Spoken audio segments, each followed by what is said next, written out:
Corcoran. The massive lake took up the entirety of the valley and flowed to the sea through the Salinas River, carving out the massive Salinas Valley and the Monterey Bay.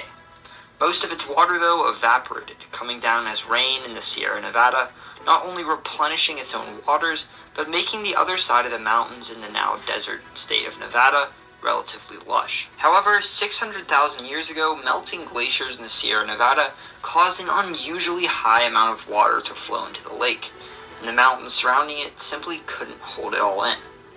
It eventually overflowed at a spot in the Coast Ranges roughly halfway up the lake. The water ripped through the mountainsides, carving out the wide Carquinez Strait, and continued the entirety of this enormous lake, tearing violently onto the Pacific.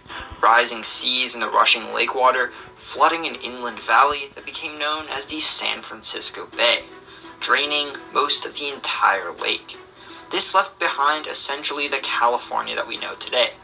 Lake Corcoran became the Central Valley, and the snowmelt from the Sierras flowed as the Sacramento, San Joaquin, and many other rivers into the San Francisco Bay, as opposed to through the Salinas Valley into Monterey Bay. However, there were some major differences. Much of the valley was forested, and even more was constantly flooded. But perhaps the most notable difference between the Central Valley of then and now was the existence of three major lakes. Kern Lake, the smallest of the three, was still quite large. The nearby Buena Vista Lake would today be the 37th largest lake in America, but both were dwarfed by the largest of the three, Tulare Lake, by far the largest lake in California, the 9th largest in America, and the largest freshwater lake in the U.S. west of the Mississippi River. The lakes, like Lake Corcoran had been, were land and rivers that soon run dry. Hello and welcome to That Is Interesting. I'm your host Carter.